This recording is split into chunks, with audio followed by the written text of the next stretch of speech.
Hello guys, hello Earth Signs, Gemini, Libra, and Aquarius. Welcome. Alamin natin kung anong messages, vibration, gabay energy para sa inyong lahat. Ito yung daily tarot reading.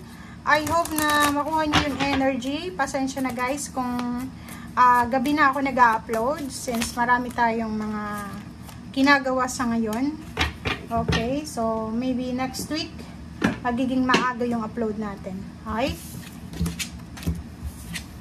Okay, Air Signs, Gemini, Libra, and Aquarius. Find your center, memories, and soul power.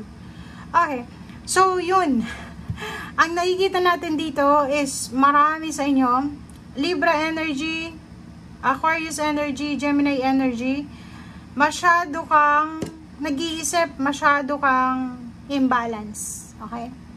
May iba sa inyo dyan na siguro sa maraming bagay na nangyari sa buhay nyo, apektado na kayo eh. Like yung mga nangyayari sa paligid mo, huwag kang masyadong manood ng TV, huwag kang masyadong magbabad sa social media, yung kakapanood mo ng mga balita, like yung mga bagyo, sakuna, ganyan-ganyan, or yung mga worldly news na nakakatakot.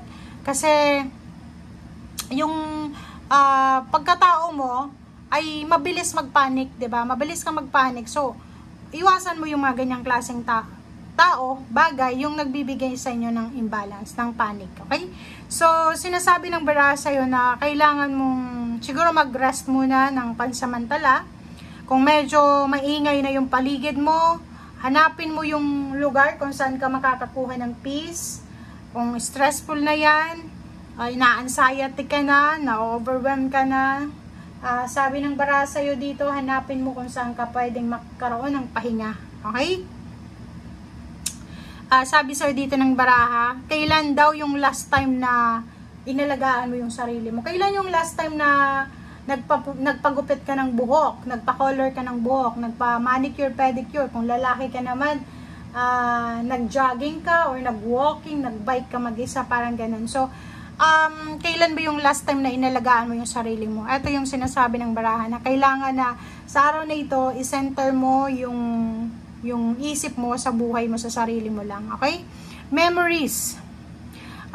Dito sa barahang to, sinasabi na alam mo ba na yung memories natin, malaking bagay yun para sa paghulma ng future natin. Kasi kung lahat ng tao nakakaranas ng mga negative na past. Pero, hindi lahat ng tao nagdudwell sa past nila. Lalo na yung mga hindi maganda. So, kung halimbawa, stress ka na ngayon, may anxiety ka, depressed ka, balikan mo lang yung masasaya na past memories. Huwag mo nang balikan yung mga medyo hindi masaya. Pag halimbawa, naisip mo na, i-pause mo na yung isip mo. Okay? Gumawa ka ng household chores or pwedeng anong mga gagawin mo na pwedeng maka-stop sa pag-iisip mo. Okay? Soul power.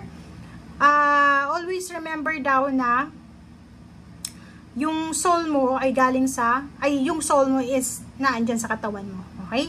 Not the body comes with the soul. Okay? So, yun. As long as na mabuti kang tao, as long as na wala kang tinatapakan na tao, ayos lang, okay? Ayos lang, kahit anong pinagdadaanan mo sa ngayon, as long as na mabuting tao ka, wala kang inaagrabyado, go lang ng go, continue mo lang ang journey mo, okay? Okay. Diba?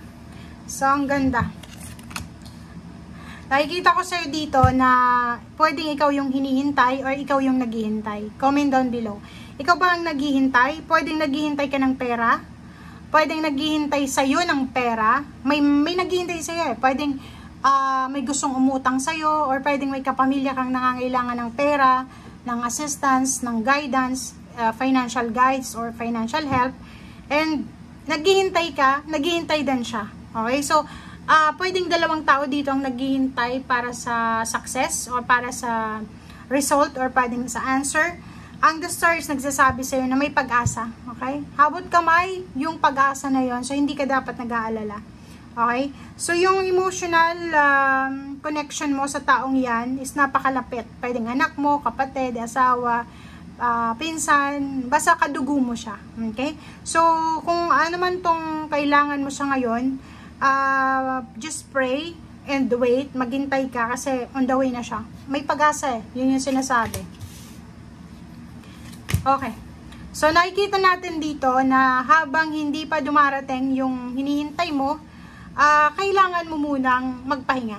Okay? So, ito yung sinasabi ng bara sa'yo, since ito pa na find your center, hanapin mo yung balanse, hanapin mo kung saan ka magiging masaya, hanapin mo yung rason kung paano ka magiging masaya, hanapin mo yung kung saan ka nababagay. Okay? Four of Swords, magpahinga. Meditate, contemplate, matulog ng maayos. Kahit sa isang gabi, huwag kang masyadong mag-overthink. Kailangan mo ng tulog, kumain ka ng tama, iwasan yung bisyo, iwasan yung negative thoughts. And yun, yung pwede mong magawa sa ngayon. Okay? Magpahinga. And kung may kailangan ka din na pera, para sa justice talaga to eh. So kung yung iba sa inyo nangangailangan ng pera para sa kalayaan, like kailangan mong pera kasi kailangan mo magbayad ng utang mo kasi hindi ka free eh, 'di ba? Parang natatakot ka na baka hindi ka makabayad sa utang mo. Kaya yun yung pinoproblema mo. So may freedom dito na kailangan bayaran. So ikaw to, kailangan mo mag-ipon ng pera. So simula sa araw na ito kahit piso, 1 cent na pera yan, ipunin mo. Kasi yung pag-iipon, or I mean yung pera, kahit konti yan, pag pinagsama-sama mo, malaki na yan. So, eto siya, mag-iipon ka, or magsisimula kang mag-ipon sa araw na ito, magsisimula kang balansehin yung pera mo, planuhin yung pera mo sa araw na ito para makuha mo tong justice.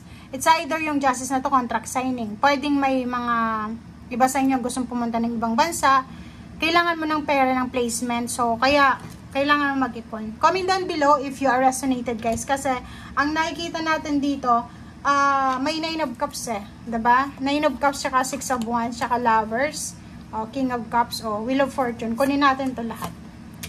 Okay. So, sinasabi dito ng barahan na, yun, may pagbabago. Diba? May magbabago sa'yo, lalo na sa usaping financial, may magbabago dyan.